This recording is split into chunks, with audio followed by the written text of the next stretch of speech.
Yeah.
Hello hello आवाज कमी कर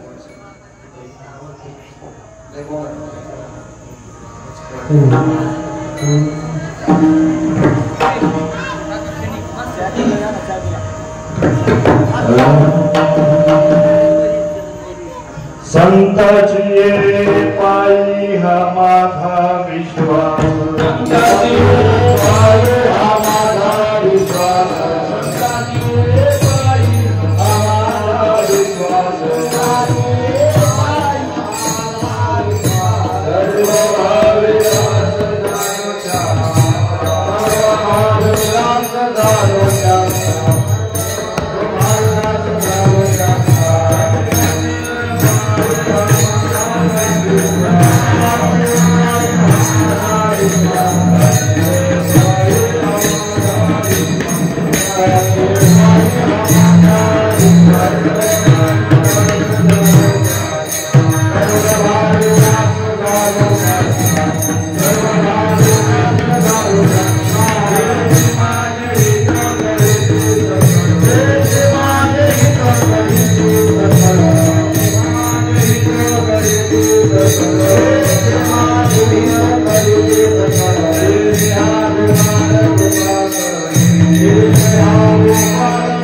हा माझा विश्वास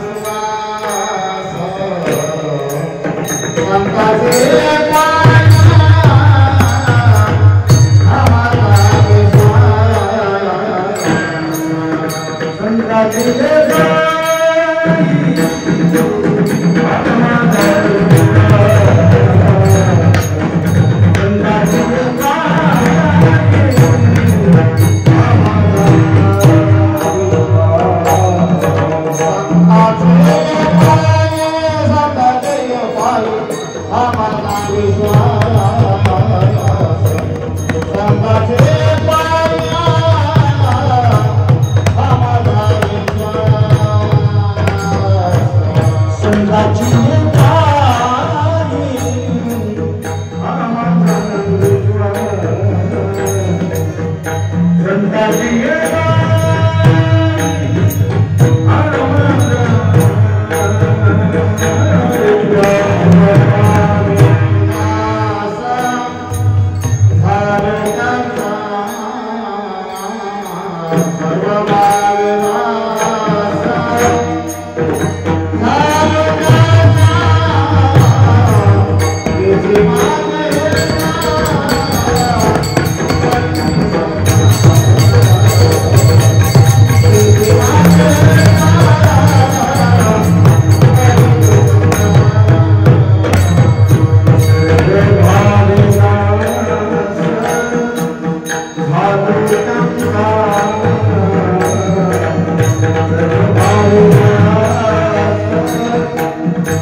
संताची पायी हा माझा विश्वास, सर्व भावेदास झालो त्यांचा, एची माझे हित करीती सकळ, जिने हा गोपाळ कृपा करी, भागली आमज वाहती कडिये,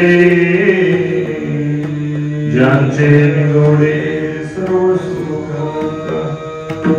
तेची माझे हित करीती सकळ, सर्व सुख, तुका म्हणे शेष सेवेन आवडे,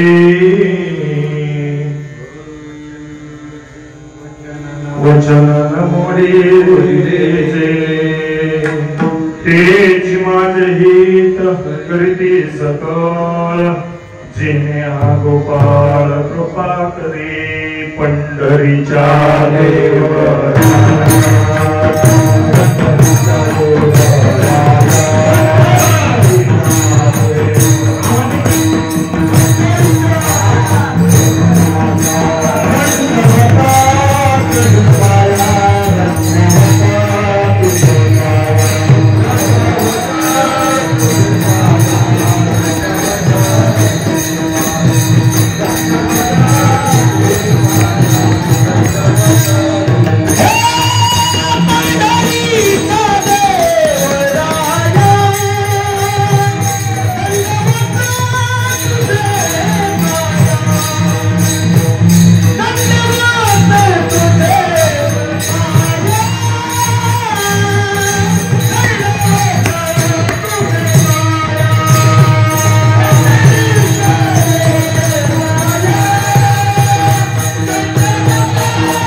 महायोग पीठे तथेवी वरद्यं परम पुंडरीकाय धातो मणीन्द्रं समाजत दृष्टान्तमानन्दकन्दं परब्रह्मनिकं भजे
ब्रह्मानंदं परम सुखदं केवलं ज्ञानमूर्ति द्वन्द्वातीतं निर्मलसदृशं तत्त्वमस्यादिलक्षणम् एकमित्यविमलमजलं सर्वार्थै साक्षीभूतं भावातीतं त्रिगुणरहितं सद्गुरुतं नमामि सद्गुरुतं नमामि। गुरुर्ब्रह्मा गुरुर्विष्णु गुरुर्देवो महेश्वरा गुरुः साक्षात् परब्रह्म तस्मै श्री गुरुवे नमः। जयांचे केली स्मरण होय सकल विद्यांचे अधिकरण तेची वंदू ते सद्गुरु चरण ते नमस्कार आता हृदय हे फुले चौफाळ मिया भले वरी बैसो पावले श्री गुरुरायांची। ओम नमः ज्ञानेश्वरा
नमो सद्गुरु तुकया ज्ञान दीपा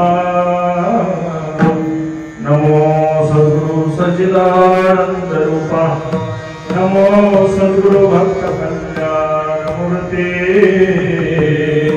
नमो सद्गुरु भास्कर पूर्ण कीर्ति जिथे ज्ञान विज्ञान संजीव होते जिथे योग विद्येश सामर्थ्य जिथे मानवाला मिळे मोक्ष गाथा तुझा पायरी श्री सदानंद सेवलागी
कीर्तन संपलं की पंगत होणार आहे। एवढे कलाकार मंडळी सुंदर गात आहेत, एकदा जोरदार टाळ्या त्यांच्यासाठी। आज प्रसंग श्री क्षेत्र चिंचणी आपण सर्वजण या नाथ प्रांगणामध्ये कीर्तन रूपी सेवेसाठी उपस्थित जनसमुदाय आज या ठिकाणी जगतवंदनीय जगद्गुरु देहुनिवासी तुकोबाराया ज्यांनी पंचमुखी वेद निर्माण केला असे तुकोबाराया ज्यांनी खऱ्या अर्थाने परमार्थाच्या कलशस्थानी विराजमान झाले असे जगतवंदनीय तुकोबाराया आणि तुम्हा आम्हाला आबाल वृद्धांना परमार्थाची दिशा आणि दशा समजून सांगण्याचं काम केलं ते तुकोबराया. नवे नवे तुमच्या आमच्या जीवनामध्ये भक्तिरूपी प्रकाश पाडून आणि भक्ती मार्गाचा राजमार्ग दाखवले ते तुकोबराया. आणि त्या तुकोबरायांच्या जीवनामध्ये आलेली अनुभूती, बाबाजी चैतन्याच्या कृपेने मिळालेला प्रसाद आणि त्या प्रसादानंतर जीवनामध्ये झालेला बदल आज या अभंगाद्वारे खऱ्या अर्थानं नागबाबा या ठिकाणी तुकोबराया विशद करतायत. आपण सर्वजण या ठिकाणी उपस्थित आहात. मायबापा हो, आपण कीर्तनासाठी आलो याचं जरा भान ठेवू. आज 45व्या वर्षातली 3ऱ्या दिवसाची कीर्तनरूपी सेवा ज्या महात्म्यांच्या कृपेनं माझ्याकडे आली, खऱ्या अर्थानं त्या सर्वांना दंडवत, धन्यवाद. आज जगदवंदनीय जगद्गुरु देहुनिवासी तुकोबराया म्हणतात आज 3रा दिवस आहे. कितवा लक्षात असलं म्हणजे 3ऱ्या दिवसाची कीर्तनरूपी सेवा संपन्न होत असताना जगदवंदनीय जगद्गुरु देहुनिवासी तुकोबराया आणि अभंगाद्वारे प्रतिपादन करत असताना तुम्हा मला जगजीवांना उपदेश करत असताना सांगताय, संताची अपायी माझा विश्वास. बस आपण या ओळीवरती जरी लक्ष दिलं ना मायबाप, विश्वास जर कुठं ठेवायचा असेल या जगामध्ये तर त्या संतांच्या पायावरती विश्वास ठेवणं गरजेचं आहे. त्याची कारण मीमांसा अशी आहे की त्या संतांच्या पायावरती जर विश्वास ठेवला तर ते काय करतील, तेच माझे हित करीती सकळ जेणे हा गोपाळ कृपा करी. अरे त्या भगवान परमात्म्याला भेटवून देण्याची, त्या भगवान परमात्म्याचं दर्शन घडवण्याची आज जर ताकद कोणामध्ये असेल तर ती संतांमध्ये आहे. म्हणून मायबापाचा 3रा दिवस. आज 3ऱ्या दिवसा, कारण सप्ताह म्हटलं की पहिल्या दिवसापासून शेवटच्या दिवसापर्यंत कीर्तनाची बांधिलकी महाराज मंडळी असते. पहिल्या दिवशी शशिकांत महाराजांनी तुमचं सुंदर सेवा या ठिकाणी तुमच्याच गावचं भूषण आहे. त्यांनी पहिल्या दिवशी कीर्तन केलं, त्याला नामपर प्रकरण म्हणतात. 2ऱ्या दिवशी जे आहे ते देवपर आहे, संतपर आणि मागणीपर्यंत काला एकदा झाला की तुम्ही काय हलत, तुम्ही थांबत नाही मायबापा. आणि म्हणून काय करायचंय, अनेक वर्ष झाले मायबापा आपण कीर्तन ऐकतोय. काय कीर्तन ऐकतोय. तुम्ही म्हणाल किती कीर्तन ऐकली महाराज? आजचं जवळजवळ 355वं कीर्तन माझं तुमच्या समोर होत आहे. कारण 45 वर्ष, 44 वर्ष संपून गेली. 44 वर्षाचे 351 कीर्तनकार संपले. आज माझ्यापूर्वी 2 कीर्तनकारांची कीर्तन झाली, माझा 55वा नंबर आहे. असे किती कीर्तनकार घालवले आणि मग आपण सुधारणार आहोत त्याचा विचार करणं गरजेचं आहे. अनेक कीर्तन ऐकली असतील मायबापा, आज आपण कीर्तन करणार आहोत त्याच्यामध्ये शंका नाही. कारण इथं आल्यानंतर हे वैभव पाहिलं. 2 मृदंगाचार्य आहेत आमचे आदरणीय परमस्नेही राहुलजी महाराज जाधव आलेगाव पागा या ठिकाणी मृदंग विशारद खऱ्या अर्थाने उपस्थित आहे. तालमणी म्हटलं तरी वावगं ठरणार नाही. त्याचबरोबर मलाही वारकरी शिक्षण संस्थेला अध्यापन करण्याचं, मृदंग शिकवण्याचं काम आणि खऱ्या अर्थानं करत असताना त्या मृदंगाला आत्मा समजून त्याच्यावरती प्रेम करणारे रामहरी महाराज सुद्धा या ठिकाणी आहे. त्याचबरोबर आदरणीय शेंडे महाराजांच्या संस्थेतले अनेक वारकरी मंडळी आहेत. महाडिक महाराज, प्रकाश महाराज महाडिक या ठिकाणी उपस्थित आहेत. त्यांच्या संस्थेतील हे विद्यार्थी आहेत. त्याचबरोबर आदरणीय मृदंगाचार्य हरी महाराज शेळके या ठिकाणी गोड मृदंग वाजवत होते. परंतु बाबांच्या चरणावरती मी नतमस्तक होतो. खऱ्या अर्थानं आज त्याचा मृदंग ऐकायचा योग माझ्या नशिबी पडला होता. परंतु असो सगळे आणि एकदा तुमची युती झाली की माझं सरकार पडणार नाही याच्यात शंका नाही.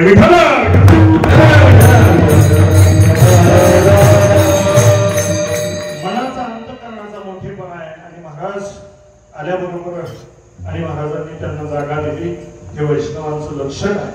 त्याचबरोबर या ठिकाणी गायनाला उत्कृष्ट गायन करत असताना अनेक मंडळी आहेत. खऱ्या अर्थानं आमचे परमस्नेही, आता सुरुवात करायची म्हटलं तर थोडस अवघड आहे कारण समाजाला जड जातं मायबापा. तर त्यांना मी तरी काय करावं.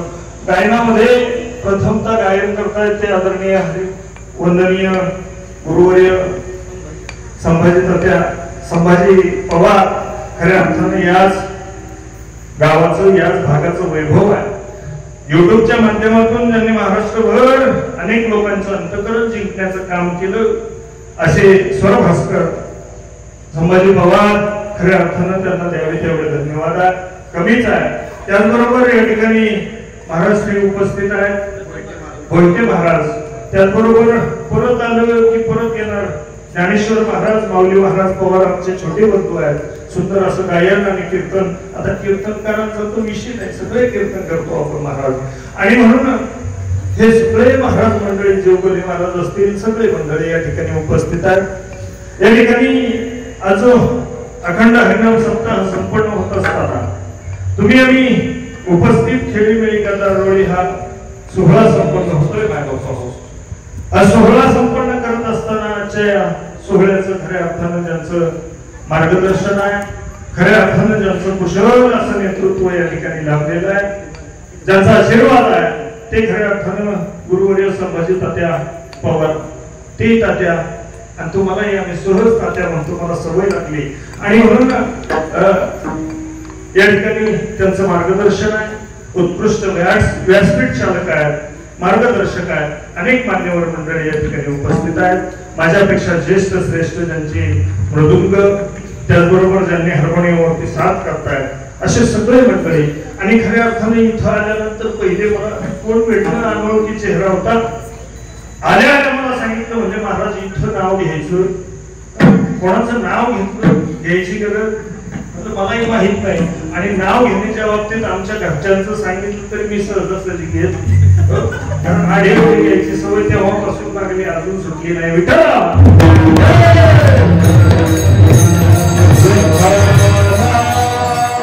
आणि म्हणून संत सज्जन मायबाप, आज आपण या ठिकाणी कीर्तन रूपी सेवा संपन्न होत असताना जगतवंदनीय जगद्गुरु देहू निवासी तुकोबराया आणि जीवनामध्ये आलेल्या अनुभूती व्यतीत करत असताना, तुम्हाला मला सांगत असताना, वास्तविक पाहता मी या गावचाच आहे.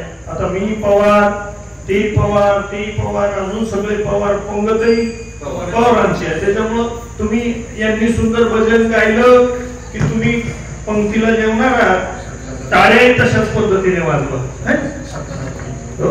नाही, सत्तेचाच घोळ आहे. कारण गदारोळ वरपासून खालीपर्यंत गोंधळ घालणारे आपणच आहोत. आणि समाजाला योग्य दिशा देण्यासाठी सुद्धा संतराज महाराजांसारखे आणि संत जन्माला आले आणि या जगाला दिशा दिली. मायबाप कधी कधी Oh,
जो जीएसटी मेरे भाइयों और मेरे बहनों, तालियों पे जीएसटी नहीं लगाया बस वाजवत चला. महाराजांनी मला वाचवलं कारण अति झालं पवारांची स्तुती. महाराजांनी प्रमाण देऊन सिद्ध केलं की अरे बाबा पवारांच्या वंशी उजळी लागली. खऱ्या अर्थानं राजयोग्यासारखा योगी संत जन्माला आला आणि गजेंद्र असणारी संपत्ती सुद्धा लुटावया विभ्रांती केली पाहिजे. आणि म्हणून खऱ्या अर्थानं आपण या कीर्तनरूपी सेवेमध्ये इन्व्हॉल्व्ह होतो. वास्तविक पाहता कीर्तनरूपी सेवा संपन्न करण्या अगोदर मी तुम्हाला सांगत जाईल, कीर्तनरूपी सेवा करत असताना इथं अधिकार लागतो. काय लागतो? हो, अधिकार लागतो. यांना उत्कृष्ट गाता येते मला काहीच येत नाही आणि त्या भानगडीत मी पडणार नाही का? कारण एकदा प्रयत्न करून पाहिला महाराज तुमच्यासारखा. एक जणाला विचारलं, म्हटलं काय करावं लागेल? असं जमावं महाराष्ट्र गाजता येईल का नाही येईल असं प्रयत्न करायचा. म्हणजे चांगली पेटी घ्या, खालच्या सहापासून वरच्या सहापर्यंत काळी दोन लावून प्रॅक्टिस करत चला. घेतली पेटी, प्रॅक्टिस सुरू झालं. रात्र दिवस आठवण होईल त्यावेळेस पेटीवरती बसायचो, म्हणजे पेटीच्या बाजूला बसायचो आणि स्वर करायचो. आणि अशी प्रॅक्टिस सुरू असताना बरेच दिवस झाले, अजून काही जमत नाही, काहीतरी चुकलं असावं म्हणून म्हणलं काय झालं बरं, पेटी जरा जोरात दिसत नाही. तिला विकून टाकली महाराज आणि दुसरी आणली. म्हणजे ती मिळत नाही. कुठली? जर्मन चुकलेट, ती मिळत नाही. मग शोधायचा प्रयत्न केला. एक जणांनी पत्ता सांगितला, ती मिळाली. तिच्यावरती प्रॅक्टिस केली, अजून जमलं नव्हतं. काय करावं म्हणून ती विकून टाकली. आता काय करायचं? पुढे जाऊन म्हणजे काहीतरी करावं लागेल. राहुल महाराजांना म्हणलं काहीतरी सोपी युक्ती सांगा जाधव महाराज. महाराज म्हणजे काळजी करायची गरज नाही, नगर काटायचं नगर. हो. आणि तिथं कुलकर्ण्यांच्या दुकानात गेल्यानंतर त्यांना म्हणायचं तानपुरा द्या. काय द्या? तानपुरा घेऊन यायचं, स्वर लावून द्यायचा. झोपलं तरी स्वरात, घोरलं तरी स्वरात, भांडलं तरी स्वरात, सगळीकडे स्वरात याल महाराज. म्हणलं चांगली गोष्ट आहे. पळत पळत नगरला गेलो. 12,500 रुपयाचा तानपुरा घेतला, घरी आणला आणि लावून ठेवला. म्हणलं आता झोपलं तरी स्वरात, घोरलं तरी. प्रयत्न केले, स्वरात लावता लावता तानपुरा लावून पुरा ताण घेतला, पण अजून कधी स्वरात आला नाही. विठ्ठल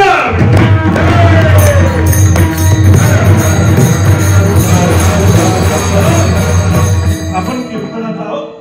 मी सांगत होतो इथं अधिकार लागतो. कशाने अधिकार प्राप्त होतो? आता शाळा भरलेली आहे, मास्तर उभा आहे आणि शिक्षकांनी विद्यार्थी मंडळी समोर आहे. अधिकार कशाने होतो? एक जणाला विचारलं, आमचे खऱ्या अर्थानं चुलते म्हटलं तरी वावगं ठरणार नाही. शिवाजीराव पवार मला म्हणले, बघ तुम्ही ओळखत असाल नसाल, मला म्हणले बघ कशाने अधिकार होतो?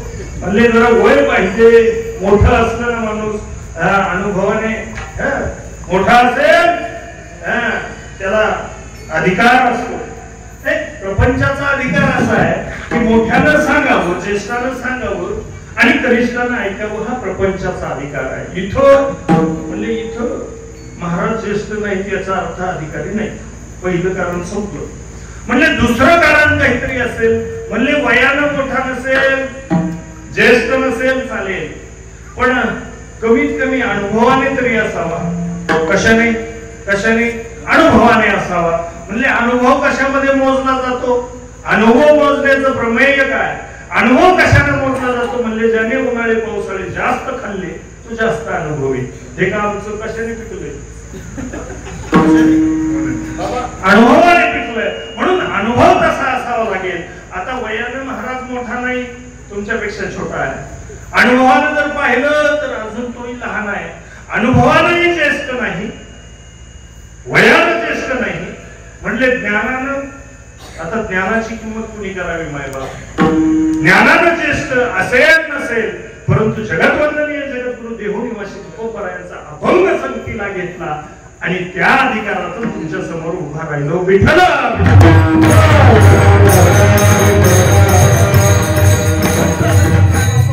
कीर्तनामध्ये आहोत. कीर्तन आपल्याला 2 तासाचं करायचंय. अनेक 45 वर्षाची परंपरा आहे. द्यावे तेवढे तुम्हा सर्वांना धन्यवाद थोडे. कारण उत्कृष्ट असं नियोजन आहे, सुंदर मंदिर आहे, खऱ्या अर्थानं सुंदर सुंदर महाराज मंडळी या ठिकाणी उपस्थित आहेत. त्याचबरोबर उत्कृष्ट ज्यांचं साऊंड सिस्टम आहे त्यांनी सुंदर आवाज तुमच्यापर्यंत पोहोचवण्याचं काम या ठिकाणी करतायत. आणि तुम्ही सगळे मोठ्या प्रेमानं, जवळजवळ सगळे मोठ्या प्रेमाने या ठिकाणी उपस्थित आहात. तुमच्या सर्वांच्या चरणविंदावरती नतमस्तक होतो. आणि माझ्या कीर्तनाकडे परावृत्त होत असताना खऱ्या अर्थानं विचार मांडून खऱ्या अर्थानं जाईल की 55 वर्ष 45 वर्ष आपण कीर्तन सेवा ऐकतोय. बरं 355 कीर्तन ऐकली मायबाप. पण कीर्तन कशासाठी असं जर विचार डोक्यात आला तर कशासाठी कीर्तन असतं याचा विचार आपण करत नाही. बस कीर्तनकारांना सांगावं, महाराज मंडळींनी गायलं की आम्हाला अजून सोपं आहे. अरे 2 तास तुमच्या समोर 2 तास फेटे बांधून चाटे मारले की काय सांगावं. म्हणजे कीर्तनाने काय होईल, कीर्तन कशासाठी, या कलियुगामध्ये जर कीर्तन केलं तर काय होतं. महाराज म्हणतात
कलियुगा माझी करावे कीर्तन, तेने नारायण देईल भेटी. तवा तो तर नेहरू घेऊन ठेवला होता, पण आज बोलवलं चिंचणीकरांनी. आणि म्हणून अनेक महाराष्ट्रामध्ये कीर्तनकार कीर्तन करायला लागले. कलियुगामध्ये जर कीर्तन केलं ना मायबाप देव नारायण भेट देतो म्हणतात. अनेक कीर्तनकार कीर्तन करतात, किती जणांना भेट दिली देव जाणे. कारण या महाराष्ट्रामध्ये देव न मानणारे देव माणसं मी पाहिली होतात. देवच मानत नाही. कीर्तनाने काय होईल, अरे या कीर्तनानं काय होतं माय बापा. हे कीर्तन या शरीरामध्ये परिवर्तन करण्याचं साधन आहे. कारण या कीर्तनानं आपलं जे अंग आहे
कीर्तनानं काय होत आहे, तुमचं आमचं अंग हरिरूप होत आहे, हरिरूप होत आहे. आणि एकदा तुम्ही आम्ही हरिरूप झालो की परत घरी गेलं की शेती करावं वाटते काय, परत घरी गेलं की संसारात मन लागतंय काय. अरे हरिरूप झालेला जीव माघारी फिरणं मात्र दुरापस्त आहे, कठीण आहे. म्हणून खऱ्या अर्थानं म्हणजे हरिरूप होत आहे. अरे एवढंच काय आता होईल याच्यात नवल आता सुद्धा व्हावं.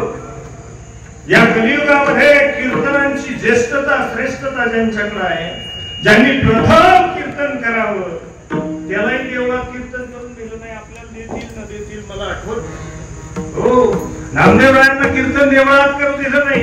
कीर्तन करत असताना नामदेवरायांना बंद केलं. मंदिराच्या पाठीमागे नामदेवरायांनी कीर्तन करावं. मायबापा हो, नामदेवाने कीर्तन करावं आणि भगवंतानं सर्व संघ परित्याग करून त्या विटेवरून खाली उतरावं आणि नाचावं. मायबाप नामदेव कीर्तन करी पुढे देवनाथ पांडुरंग, नामदेव कीर्तन करी पुढे देवनाथ पांडुरंग, नामदेव कीर्तन करी पुढे देवनाथ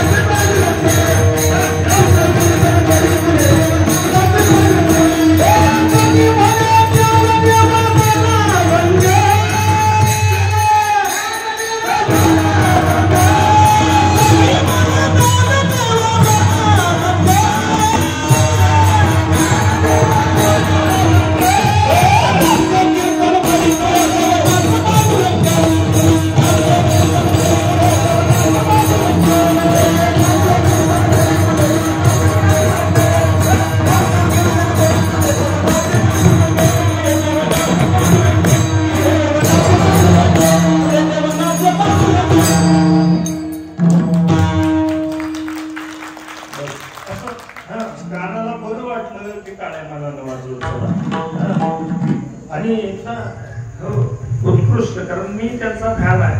त्यांचा स्वर ऐकला की मी सगळं विसरून जातो. कीर्तन विसरायला नाही सांगतो. परंतु माझ्या बाबा हो, कीर्तनाची ताकद अशी आहे. कीर्तनानं काय होतं हे पाहत असताना माझ्या ब्रह्ममूर्ती सच्चिदानंद श्रीपाद बाबांनी सांगावं, कीर्तन करत असताना पुढे लोकांनी धाय धाय रडावं, नाचावं आणि नाचले की लोक म्हणायचे अरे हे कुठून तरी आलंय, काहीतरी आहे आणि भानामध्ये चेटू करत की काय. नामदेवानं कीर्तन करावं आणि बाकीच्यांचं जाऊ द्या. त्या पांडुरंगानं नाचावं. महाराजांनी प्रमाण दिलं. महाराज, आपण अनेक वर्षापासून कीर्तन ऐकतोय, पण कीर्तनानं देवही भेटेना, कीर्तनानं अंगही हात होईना. मग मात्र आम्हाला प्रश्न आहे की खऱ्या अर्थानं आमचा मार्ग खरा की खोटा, आमचा मार्ग योग्य की अयोग्य. आता मात्र आम्हाला प्रश्न पडला. हा जर प्रश्न पडला असेल तर विचारायला बापाकडे जायची भीती वाटत असेल तर आपण सगळ्यांनी आईला विचारू, ते कीर्तन कुठलं आहे. आई जगाची महावैष्णव माऊली ज्ञानोबा सांगते, बाबा कीर्तनाचे नि नटनाचे नाशिले व्यवसाय प्रायचित्ताचे, जेथे नावच नाही पापाचे ऐसे केले. माय बापा हो, महावैष्णव ज्ञानोबा सांगतोय हे पटत नसेल तर हरिपाठामध्ये म्हणतात नाम संकीर्तन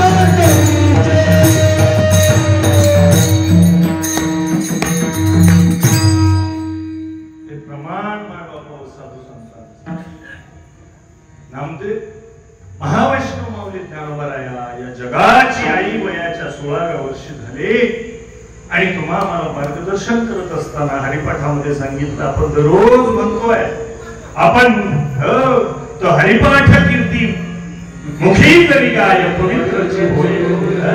अखंड तुमचं आमचं स्मरण चालू आहे. दररोज आम्ही म्हणतोय नाम संकीर्तन साधन पै सोपे. आता नामाच्या संगतीतलं कीर्तन कुठलं. हो, कारण आमच्याकडे सोयरिकी शिवाय रट्याच नाही. आमच्या डोक्यात फक्त सोयरिकी. पाहुणं करायचं, पाहुणं गोळा करायचं, कारण पाहुणे असले ना, सोयरे असले की कीर्तनाला बोलवतात आणि त्याच्याशिवाय जमत नाही. आम्ही कोणाला पाहुणा करावं हे ठरवून आलोय. आमची कर्म चांगली नाही, आमचं वागणं नीट नाही. आम्ही आमच्या डोक्यात जर पाप असेल तर मग यमाचा पाहुणा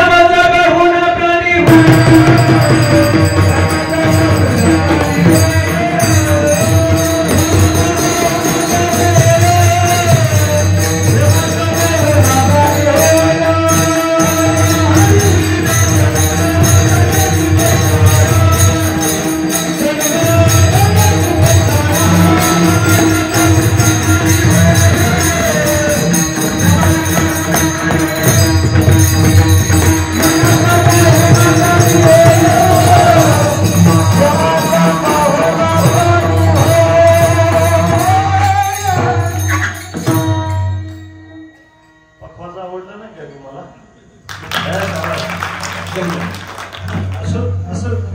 असं झालं की कीर्तन आपलं उठून जाईल मायबाप, कारण एवढे गोड गायक आहे. पहाटे 4 वाजेपर्यंत जरी कीर्तन चाललं तरी मला वाटतं तुम्हाला कंटाळा येणार नाही, कारण रोजाने आणलेला गडी हाय. तुम्ही अरे ज्याचं शेत आहे, ज्याचं गणित आहे, बाहेरून आलेला माणूस तो शेतामध्ये तुम्ही ज्यावेळेस बाया लावता ना खुरपायला लावलेल्या बाहेरच्या आलेल्या बायांचं लक्ष आहे घड्याळावर. येणार 12 वाजता, अर्धा तास ते उरकलं की मग आता जेवायची सुट्टी कधी होते याचा विचार. कामाशी घेणं देणं असे महाराज मंडळी आणू नका बरं, कामाशी घेणं देणं नाही. आणि ते उरकलं की आता फक्त घड्याळाकडे लक्ष आहे. 5 कधी वाजता आणि सुट्टी कधी होते कोणाची कोणाची. तुम्ही गावचे, तुम्ही घड्याळाकडे पाहायचं, त्याची जबाबदारी माझ्याकडे आहे.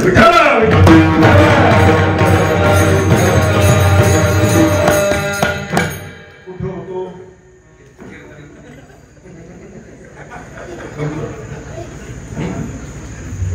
महाराज? आपण यमाचं पाहुणं होण्याची शक्यता आहे, दाट शक्यता आहे. जर व्हायचं नसेल तर काय करावं लागेल? हरीचा पाहुणा व्हावं लागेल, देवाचा पाहुणा व्हावा लागेल. त्याच्यासाठी काय करावं लागेल? तीर्थव्रती भाव हरी रे करुणा, शांती दया पाहुणा हरी करे.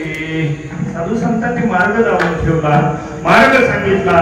तुम्ही आम्ही त्या मार्गाने चालणं तुमचं आमचं कर्तव्य आहे मायबाप. आणि म्हणून संतांचे उपकार तुमच्या आमच्यावरती आहे. काय संगवता संतांचे उपकार, मज निरंतर जागविती. तुम्हा मला जागवण्याचा प्रयत्न, जागवण्याचा आणि जगवण्याचा प्रयत्न संतांनी केला. पण तुम्ही आम्ही सावध व्हावं लागेल. सावध मात्र तुम्ही आम्ही अजूनही नाही, अजूनही नाही. अजून तरी अजून तरी होय मोडा, होय मोडा, होय मोडा.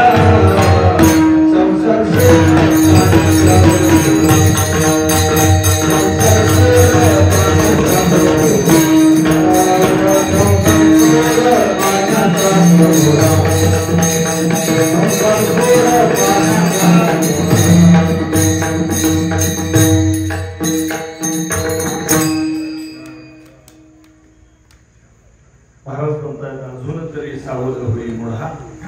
संसार सोड पाण्याचा बरोबर, संसार मात्र मायबापा सुटत नाही. का सुटत नाही?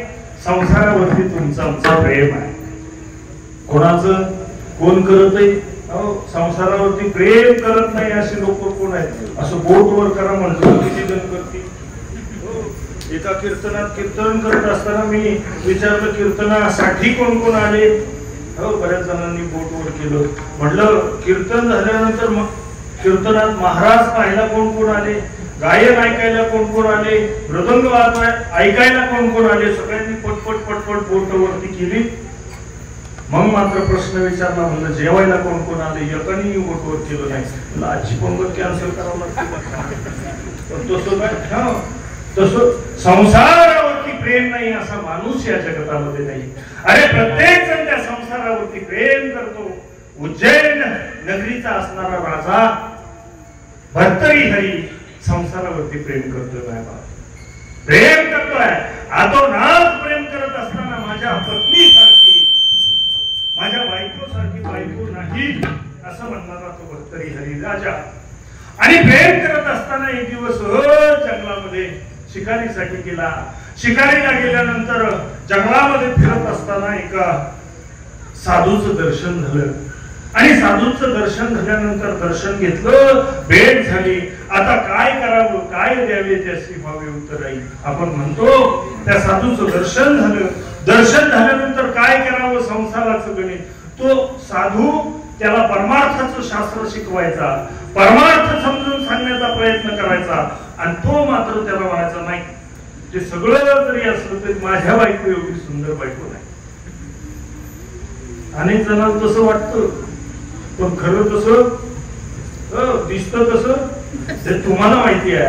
आणि म्हणून त्या साधूने सांगितलं त्याला, एक त्या भागामध्ये पेरूला अमृत म्हणतात. अमृत पेरू गावरान सुंदर पिकलेला पेरू त्या ठिकाणी त्याचं नाव अमृत आहे. आणि अमृत हातामध्ये देत असताना त्या साधूनं सांगावं, राजा हे खा, अमर होईल. अमर होईल म्हटल्यानंतर राजाला वाटलं मी खाल्लं तर अमर होईल, याच्यामध्ये नवल नाही. मिळालेला हा प्रसाद जर राणी साहेबांना दिला तर एवढ्या सुंदर आहेत की खूप वर्ष जगतील मायबापा. कुठलं सांगतोय? उज्जैन. उज्जैन राज्याचा असणारा राजा, अधिपती, आणि खऱ्या अर्थानं ज्याच्यावरून या भारताला भारत हे नाव पडलं तो भर्तरी हरी राजा. त्या संसारामध्ये जगत असताना राज्यात गेल्याबरोबर आपल्या धर्मपत्नीला सांगितलं, अमृत मिळालंय, हे फळ जर तू खाशील तर अमर होशील महाराज, अमर होशील. बायकोनं विचार केला, ते फळ घेतलं, रात्रीच्या रात्री घरामध्ये ठेवलं, खाल्लं तर मी अरे अमर होईल, पण मी जगून काय करू? या राजावरती माझं प्रेम नाहीये. मग माझं प्रेम आहे जो आणि राज्यामध्ये घोड्यांचा सांभाळ करतो, घोडी धुण्याचं काम करतो, खरारा करण्याचं काम करतो, त्या असणाऱ्या माणसावरती माझं प्रेम आहे. पहाटच उठली आणि त्याच्याकडे जाऊन त्याला फळ दिलं, फळ दिलं. तेव्हा दिल्यानंतर ते फळ ज्यावेळेस त्याने पाहिलं, म्हटलं राणी सरकार नोकरीच्या भीतीने त्यांच्यावरती प्रेम करतो, पण माझं खरं प्रेम त्यांच्यावरती नाहीये. एक भांडी घासणारी बाई आहे आणि तिच्यावरती तो प्रेम करतोय. या संसाराच्या प्रेमाचं गणित सांगतोय. माझ्याही मनाचं नाही, शास्त्रकार सांगतायत की असणारं फळ घेऊन ज्यावेळेस जातो आणि त्या भांडी घासणाऱ्या बाईला देतो. आता भांडी घासणारी बाई विचार करते, हे फळ खाऊन मी अमर होऊ आणि आयुष्यभर या राजाची भांडीच घासू का? त्याच्यापेक्षा माझा राजा खूप सुंदर आहे, श्रेष्ठ आहे, खऱ्या अर्थानं या धर्मानं, नीतीनं आणि राज्याचं पालन पोषण करणारा माझा राजा आहे. त्या राजाला जर हे फळ दिलं तर तो अमर होईल. म्हणून परत ती भांडी घासणारी ते फळ घेते आणि राजा समोर येते. बापस आली राजा समोर. आता पुढं काय झालं असेल हे तुमच्या लक्षात आलं. राजानं फरमान काढलं, हे फळ तर मी दिलेलं आहे, पण तुझ्याकडे कसं आलं? तिने खालून सुरुवात केली, म्हणली मला त्या खराऱ्यावाल्यानं दिलं, घोड्यावाल्यानं दिलं. घोड्यावाल्याकडे गेलं तो म्हणलं मला राणी सरकारने, आता नोकरी तर जाणारच, भीती पण आहे, मरावं लागणार आहे. म्हणलं राणी साहेबांनी दिलं. राणी साहेबांना विचारलं ते फळ, ते समोर पाहिल्यानंतर लट लट लट लट लट कापणाऱ्या राणी सरकार, त्यांनी सांगितलं महाराज आता खरं बोलायला हरकत नाही, माझं तुमच्यावरती प्रेम नाही. संसाराचं प्रेम लक्षात आलं मायबापा हो. आणि त्या साधूने, त्या राजानं आपला असणारा छोटा बंधू आणि त्याला गादीवरती बसवलं. काय नाव त्याचं? भर्तरी हरींचा छोटा बंधू, ज्याला किंग ऑफ जस्टिस म्हणतात, विक्रमादित्य त्याचं नाव. आणि विक्रमादित्याला त्या राजगादीवरती बसवलं, सिंहासनावरती बसवलं, संसाराचा त्याग केला, फक्त संतांच्या शब्दावरती विश्वास ठेवला. आणि तुकोबाराय म्हणतात तेवढा विश्वास जर असेल तर संसारामध्ये तू त्याच्या धोका काढणार नाही, याबद्दलचं पैसे संताची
इथं टाळ्या वाजवत चला, कारण हरी कीर्तनामध्ये नाचता नाही आलं तर टाळ्या तरी वाजवत चला, कारण बीपी शुगर सारखे आजार होणार नाहीत.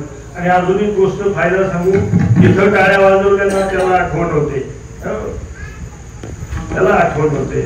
इथं टाळ्या नाही वाजवल्या तरी त्याला आठवण होते. म्हणजे इथं टाळ्या वाजवत नसेल तर पुढच्या जन्मात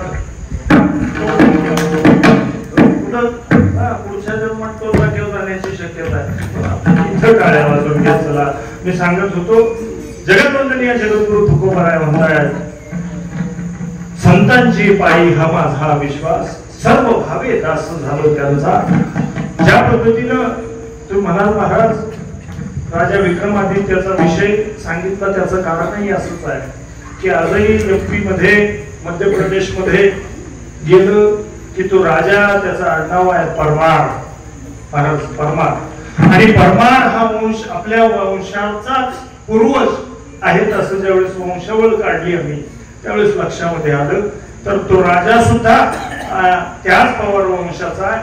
आणि म्हणून त्यांनी समजून सांगण्याचा प्रयत्न केला. तर संत काय करतात, तेच माझी हित, तुमचं हित कशामध्ये आहे. जसं आई हित कशामध्ये आहे लेकराचं ती पाहते, तसं संत सुद्धा हित पाहतात. संत सुद्धा तुम्हा आम्हाला त्या भगवंतापर्यंत पोहोचवण्याचा प्रयत्न करतात, त्या देवापर्यंत पोहोचवण्याचा प्रयत्न करतात. आम्ही ह्या देवापर्यंत येथून थांबतो. बरं, आम्ही त्या देवापर्यंत जात नाही, ह्या देवापर्यंत आल्याशिवाय राहत नाही. म्हणजे महाराज असं कसं म्हणताय, देव मात्र साधू संतांनी सांगितलं आपला तो एक देव करून घ्यावा. आम्ही प्रयत्न केला.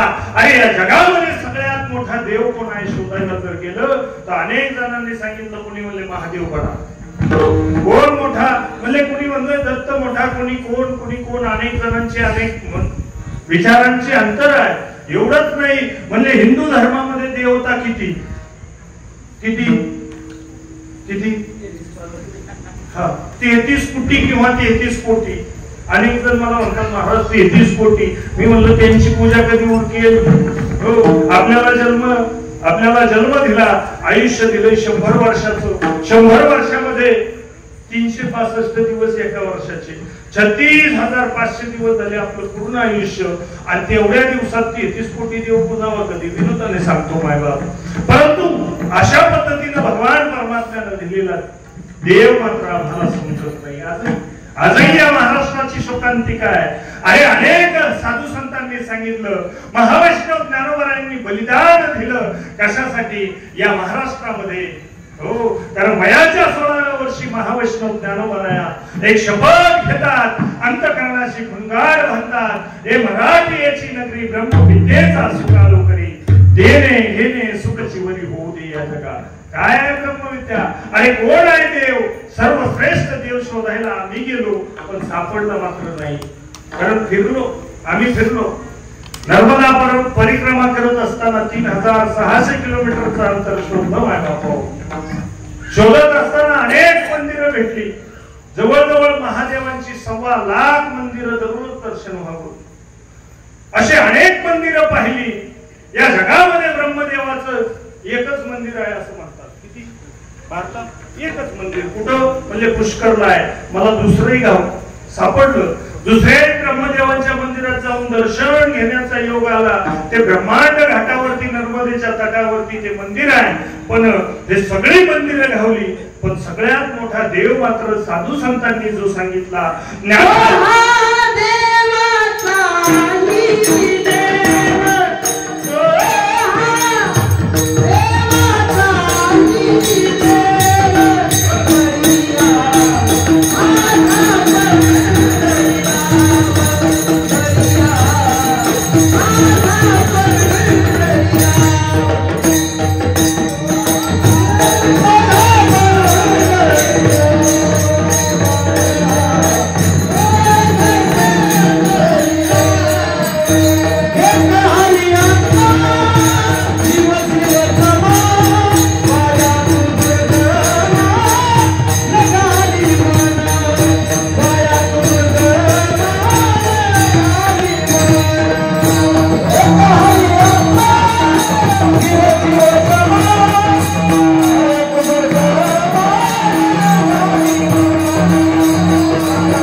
मला टाळ्या वाजवावं लागतील. 3 प्रमाण महाराजांनी दिले. आता कीर्तन करावं कसं? पहिले म्हणतात स्वहा देवांचा देव बडिया माझा पंढरीराव. महाराज म्हणतात एक हरी आत्मा जीव शिव समवाया तू दुर्गम न घाली म्हण. परत मधले पवार महाराज म्हणतात चहुवेदी जाण शाही शास्त्री कारण 18 पुराण. हो 4 वेद 6 शास्त्र 18 पुराण ज्याला गातात तो हरी आहे. त्याचं उत्तर असं आहे तो हरी आहे. 4 वेद 6 शास्त्र 18 पुराण ज्याला गातात तो सर्वश्रेष्ठ देव आहे. तो हरी आहे आणि तो हरी एक हरी आत्मा जीव शिव सम वायात दुर्गम न घाली म्हण. आणि तोच हरी तिथं जाऊन आज पंढरीमध्ये उभा आहे. म्हणून तिघांच्या प्रमाणाला एका टाळ्या वाजवा. आणि आता तो भगवान परमात्मा ज्याच्याकडे जायचंय ज्याला भेटायचंय. काल नागपंचमीचा सण झाला माय बाप. तुम्ही ऐकलं असेल तर परत ऐका. नागपंचमीचा सण झाला आणि सुवासिन सणाला माहेरला आली. सासूरवाशीन कोण? हो सासरवाशीन माहेरला येते. माहेरला आल्यानंतर आदल्या दिवशी 2 दिवसापासून तयारी चालू झाली. म्हणजे मॅचिंग सगळं झालं पाहिजे. कारण ते पुढचं आहे. कारण देवाचा विषय म्हटलं की थोडस पुढं आता बसायला मागे असतील. देवाच्या विषयात वाचायचंय ज्ञानेश्वरी पुढं, हरिपाठ पुढं, भक्ती पुढं. द्वापार युगापासून ज्या पुढे आहेत त्या कोणाला जाऊ देत नाही. मध्यंतरी पाठीमागे गेल्या आरक्षण देऊन पुढे आणलं तशा ठेवल्या. देवाच्या बाबतीत पुढे असणाऱ्या महिला मंडळ आणि महिला मंडळींनी ठरवलं सासरवाशीन माहेरला आली नटून थटून. आदल्या दिवशी मेहंदी. म्हणजे कशासाठी आली? नागपंचमीसाठी. परवा झाली ना सुरुवातच नागपंचमीला आहे. म्हणजे कीर्तनाला म्हणजे महाराज टाळकरी एक विनेकरी तुमचा तुम्ही उगता. हो आमच्याकडे वेळ नाही. उगत्या काय वेळ नाही म्हणले का? म्हणजे नागोबाला जायचंय.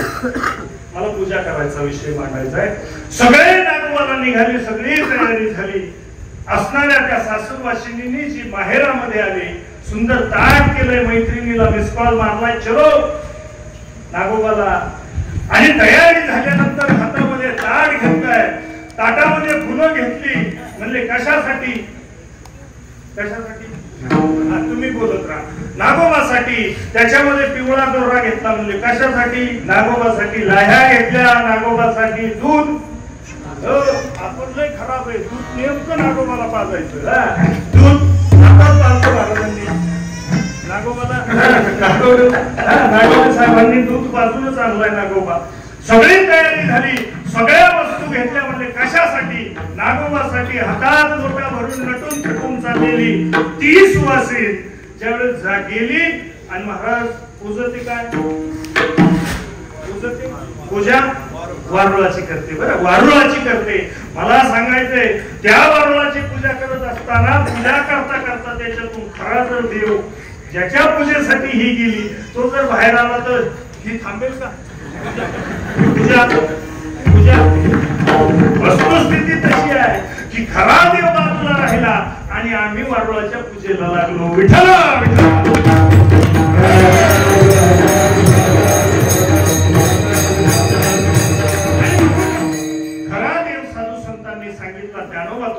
सांगितला म्हणून त्यांच्या पायावरती विश्वास ठेवणं गरजेचं आहे. कारण तुमचं आमचं हित तुम्हाला मला कळत नाही. हिताच्या जागी तुम्ही आम्ही जागे नाही. कारण हित कशामध्ये आहे? संत म्हणतात हित ते करावे देवाचे चिंतन करून यावं शुद्ध व्हावे. असा भावाने जर चिंतन देवाचं केलं तर आपलं जीवन सुधारण्याची शक्यता आहे. आणि ही खऱ्या अर्थानं अंतःकरणाची भावना संतांची आहे. संत मात्र तुमचं आमचं आणि भाव ओळखतात. तुमचं आमचं जीवन त्यांना कळतं. आणि म्हणूनच तुकोबराया अभंगाच्या 2ऱ्या चरणामध्ये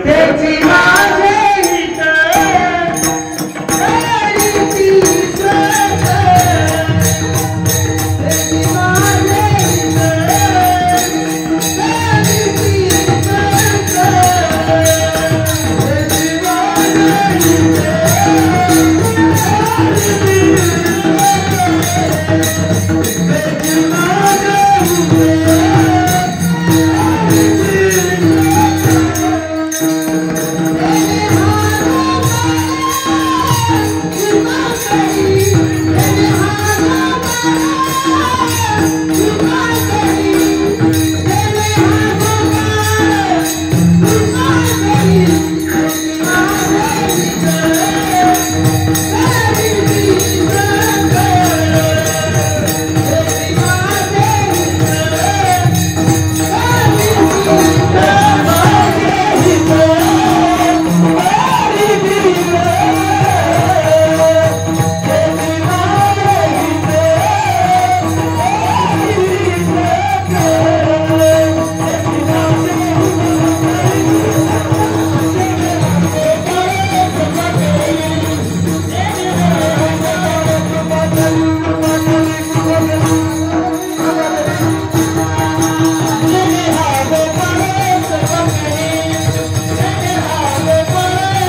चला, नाहीतर तो कधी कुक करेल सांगता येत ना. सावध राहा, मंदिरात सुद्धा नाही, कुठेही येऊ शकतो तो, भया नाही. कारण हे झाल्यावर पंक्तीला इथं पंक्तीचं गोड लागत नाही महाराष्ट्रात बऱ्याच वेळा पंक्तीला. काल प्रसंग झाला, एक लग्न झाल्यानंतर जाता जाता एका हॉटेलमध्ये म्हणले जेवा. शक्यतो हॉटेलचं महाराज मंडळी खाऊच नाही, पण शुद्ध शाकाहारी बोर्ड बघितल्यावर म्हणलं हरकत नाही, चला एवढ्या वेळेस आता यांचं सगळ्यांचं मन मोडता येत नाही महाराज. आम्ही जरा महाराज हॉटेलात जाऊन बसलो जेवायला, बरं का. हॉटेलमध्ये जेवायला बसल्यानंतर तिथं सहज बसावं ना, आपलं काय पैसे देतो म्हणजे हॉटेल विकत घेत. आम्ही बसलो होतो जेवायला, मासवडी सांगितली, आम्ही वाट पाहत बसलो होतो. शेजारच्या टेबलावरती 2-3 जरा रगीत नागवडे साहेबांसारखे असे माणसं बसले महाराज. बसल्यानंतर मी सहज आपला त्यांच्याकडे पाहत होतो. तर ते रुबाब साधा नसतो, सगळे वेटरला इकडे ये म्हणते. आल्यानंतर त्याने पुढे येऊन उभा राहिला, येस सर. याला वाटतं खरंच मी सर झालो काय. शेख म्हटला चल पाणी आण, पापड आण. मी आपलं पाहत होतो, म्हटलं चांगलं चाललंय. एवढं झाल्यानंतर त्याने पाणी मांडलं, सगळं दिलं. त्याला काय राग आला ते म्हणतात, तुला अक्कल नाही का, टेबल पुसायला काय तुझा बाप यायचा असं म्हटल्यावर त्याचा चेहरा जरा यस सर जरी म्हणला तरी चेहरा कोचमला. आता काय करावं म्हणून मला थोडस मला सांगू वाटलं की बाबा तुम्ही त्याच्यातही देव पहा, जे जे दिसे भूत ते माणीचे त्याच्यातही देव पहा. पण बोलता येईल का, कारण थोडेसे रगील जास्तच होते. म्हणजे आपल्याला एखादा रट्टा, कारण त्या दिवशी बाजारात सहज असा उभा राहिलो, देवाकडे पाहत होतो. एक बाई लिंदन दिला, म्हणजे सरळ पाहून नाही चालता येत का, स्वभाव आहे, हरकत नाही. तिथेही म्हणलं ज्यादा शहाणपणा कधी कधी अडचणीत आणण्याची शक्यता आहे. असू तर त्यांचं काय चाललंय आपण बघत राहू. बघत राहिल्यानंतर त्यांनी म्हणलं सर पुढं काय द्यायचं, तो मला पनीर टिक्का आणतो. काय आणायचा, पनीर टिक्का. असं महाराजांना आम्ही जेवायला जायचो पहिले, आता नेत नाहीत मला ते, म्हणून ते खूप तर मी खराब झालोय.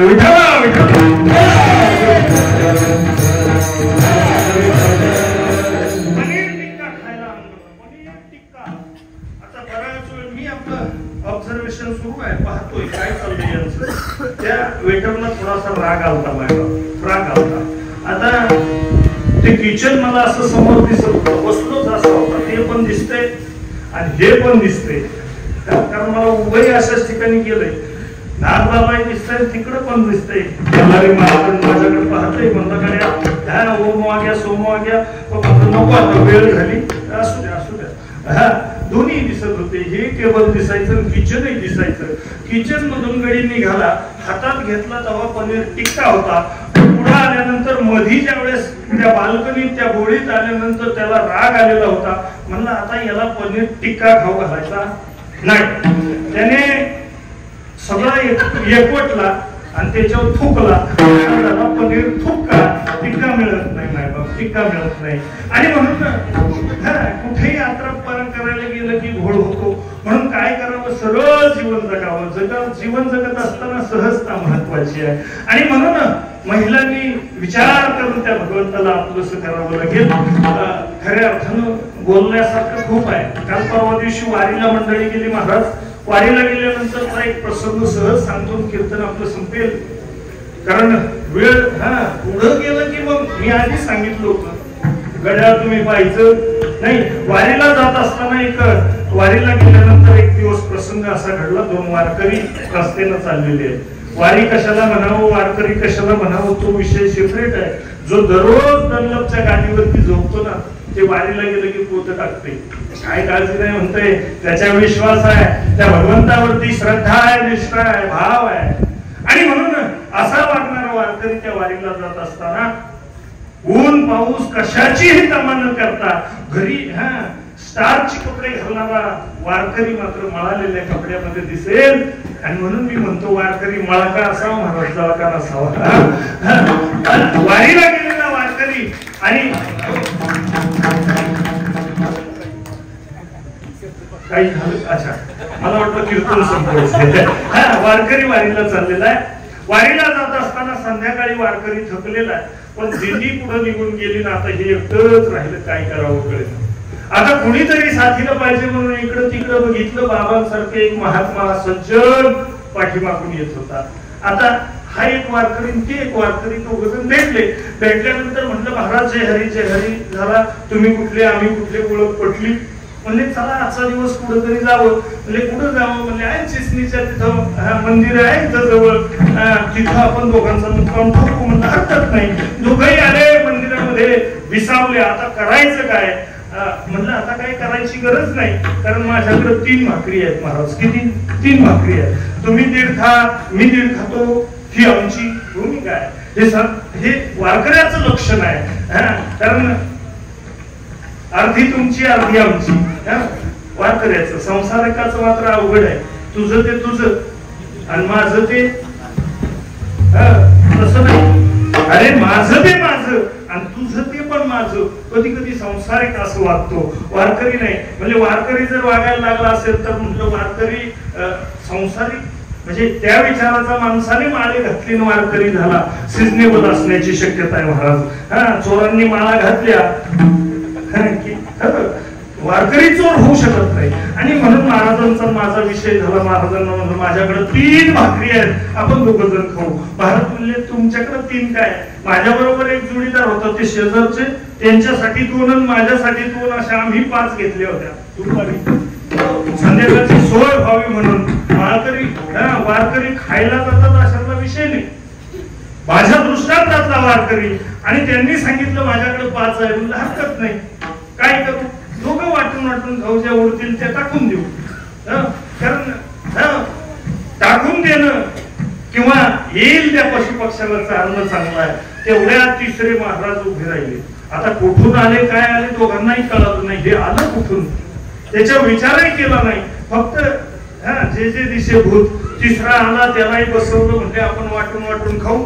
आता वाटप करायची कशी? वाटप म्हणलं की आम्हाला वाटप कुठली असू द्या, इथपासून तिथपर्यंतची वाटप सुरू झाली की आता राजकारणाची वाटप चालू होईल, तर पळापळी सुरू होण्याची शक्यता आहे. आणि म्हणून तुम्ही सावध राहा. वाटप करायची म्हणजे कशी करावी? म्हणले त्या भाकरीचं, प्रत्येक भाकरीचे 3 तुकडे करू. किती? आमचे साहेब अकाउंटला काम करतात. प्रत्येक भाकरीचे 3 तुकडे केले की तुकडे किती झाले सगळे? 8 भाकरीचे 3 तुकडे केले प्रत्येकाचे. आता 24 तुकडे झाले. किती? 24 तुकडे. आता तिघांमध्ये वाटून घ्यायचे होते. प्रत्येकाला 8 आले. परत 8 आले. 8 तुकडे आल्यानंतर खाल्ले, झोपले. संध्या झाली.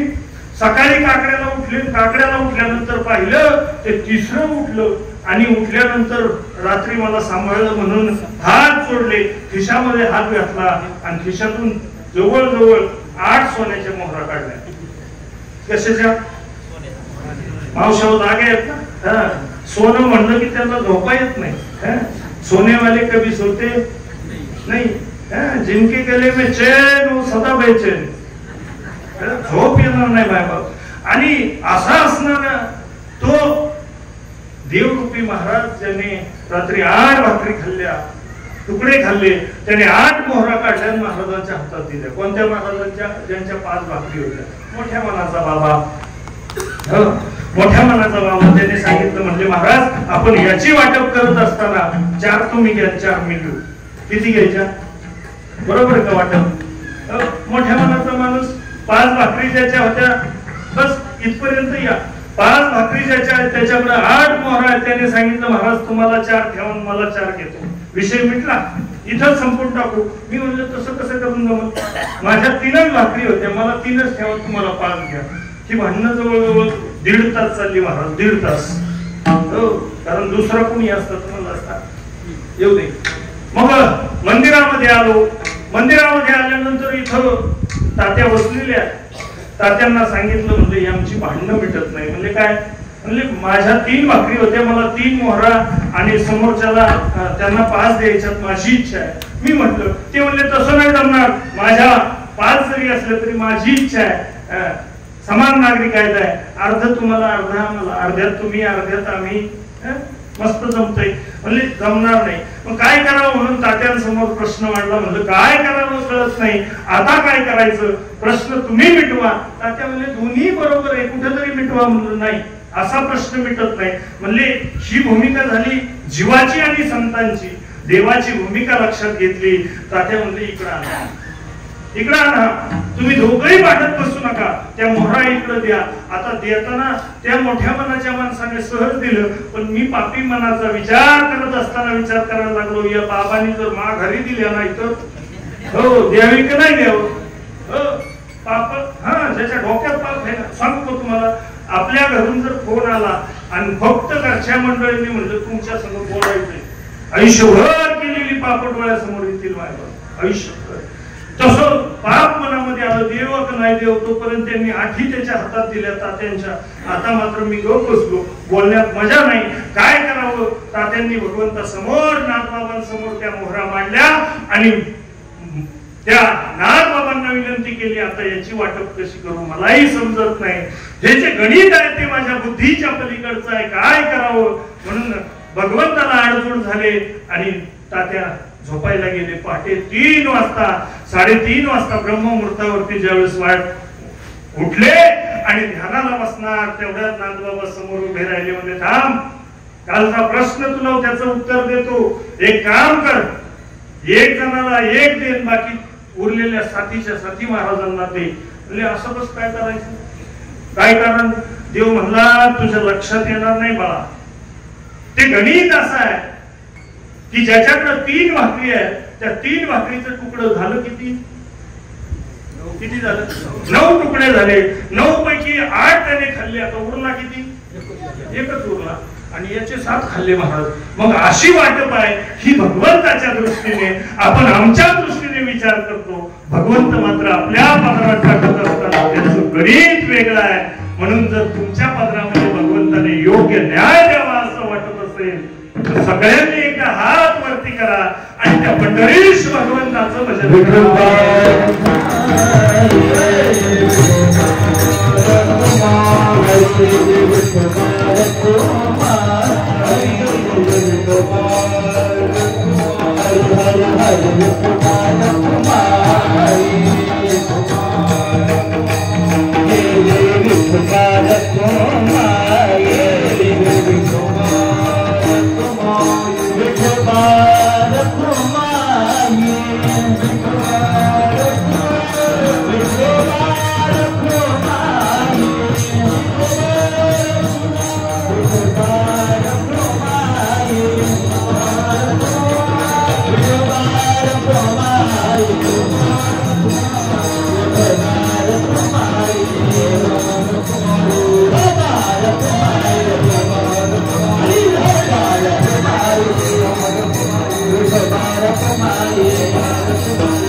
आमच्या भाग्याचं दिल्याशिवाय राहणार नाही. आपण नको तिथं कुस्ती करण्यात मजा नाही. म्हणून साधू संतांनी तुकोबरायांनी खऱ्या अर्थानं तुम्हाला मला मार्गदर्शन करत असताना सांगितलं की त्या संतांच्या पायावरती, साधू संतांच्या पायावरती विश्वास ठेवणं, संताची पायी हा माझा विश्वास, सर्व भावे दास त्यांचा, कारण तेची माझे हित करीती सगळ, जेने हा गोपाळ कृपा करी.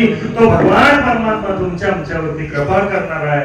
म्हणून कधी जर तुम्ही आम्ही थकलो भक्ती करताना, संसार करताना नाही, भक्ती करताना जर कधी आम्ही थकलो तर तुकोबराय म्हणतात की भागली आमच वाहतील कडिये ज्यांचे निगोळे सर्व सुख. आपल्याला सर्व सुखापर्यंत तो भगवान परमात्मा आपल्याला पोहोचवणार आहे. परंतु संतांच्या पायावरती विश्वास मात्र ठेवावा लागेल. तो ठेवला तर मात्र जगाचं, जनाचं आणि आपलं कल्याण होण्याची शक्यता आहे. म्हणून त्या संतांचं भजन ज्ञानेश्वर माऊली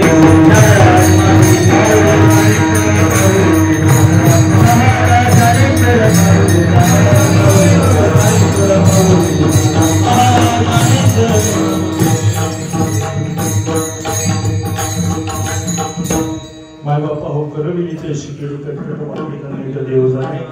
कारण तो भगवान परमात्मा कृपाळू उदार आहे. म्हणाल दररोजचे कीर्तनकार दोन्ही चारही चरण सोडतात, त्या महाराजांना चरण सुटली. मी शक्यतो चरण सोडवायच्या भानगडीत पडत नाही, कारण चरण कशासाठी लिहिलेत? आपल्याला सोडवण्यासाठी. आपण सोडवण्याच्या प्रयत्नात तर राहिलो तर जमणार नाही. म्हणून काय करायचंय, शक्यतो चरण न सोडी सर्वथा तुझी अनुभव पंढरीनाथा.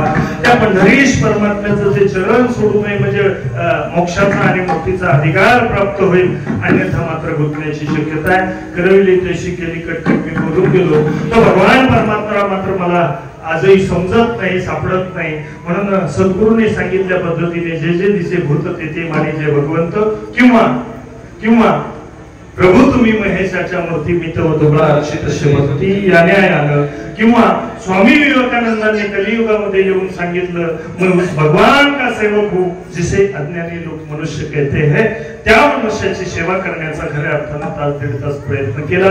वास्तविक पाहता ज्यांच्या कृपेनं, ज्यांच्या प्रेरणेनं आमचे परम मित्र आदरणीय खऱ्या अर्थानं दौलत पवार, जे आमच्या गावामध्ये अनेक काळ खऱ्या अर्थानं राहत असताना आणि या गावामध्ये वास्तव्यास खऱ्या अर्थानं या काळभैरवनाथाच्या समोर आणि आज तुमच्या सर्वांच्या दर्शनाचा योग आणि त्या कुटुंबामुळे, पवार कुटुंबामुळे ज्यांची पंगत आहे त्या अन्नदात्यांचं अंतःकरणापासून धन्यवाद. नियोजन करणारे सर्व ग्रामस्थ मंडळी असतील, भाविक जन असतील, या मंडळाचे अध्यक्ष, उपाध्यक्ष, सचिव, ग्रामपंचायत सदस्य, आजी माजी सगळे सरपंच, सगळ्यांचं खऱ्या अर्थानं अंतःकरणापासून धन्यवाद. कारण हे मंदिर सुद्धा मला वाटतं मी पहिल्यांदा पाहिलं, पण जवळजवळ तालुक्यात नसेल एवढं, जिल्ह्यात नसेल एवढं सुंदर मंदिर या ठिकाणी खऱ्या अर्थानं केलं. आणि हे प्रेम भगवंतावरती करताय मायबापाव, तुम्हाला कसलीही आणि कुठलीही अडचण खऱ्या अर्थानं तो भगवान परमात्मा येऊन देणार नाही. आणि म्हणून पुनश्च एकदा सर्वांचं अंतःकरणापासून आभार मानतो.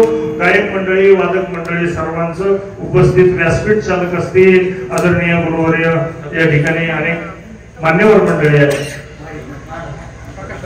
प्रकाश महाराज महाडी, त्यांचंही खऱ्या अर्थानं अंतःकरणापासून ही मंडळी उभी आहे, उद्याचं भविष्य आहे. आणि खऱ्या अर्थानं तुम्ही म्हणता आम्ही घरी लेकरांना खायला काय काय घालतो, तरी फुगलेले चेहरे आहेत आणि यांचे कसे ताजे तवाने आहेत बघा, टवटवीत आहे.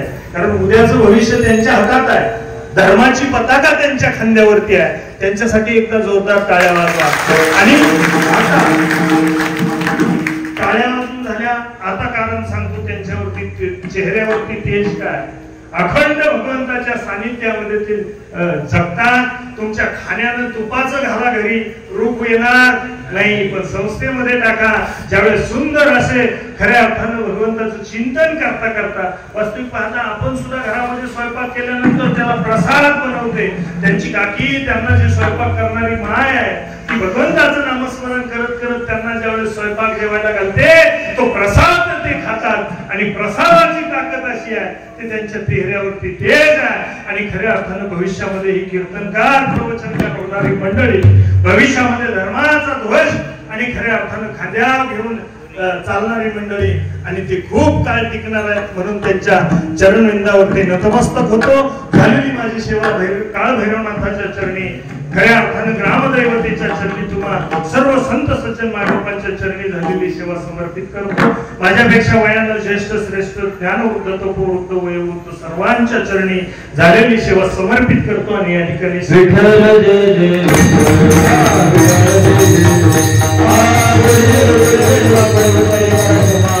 महाराज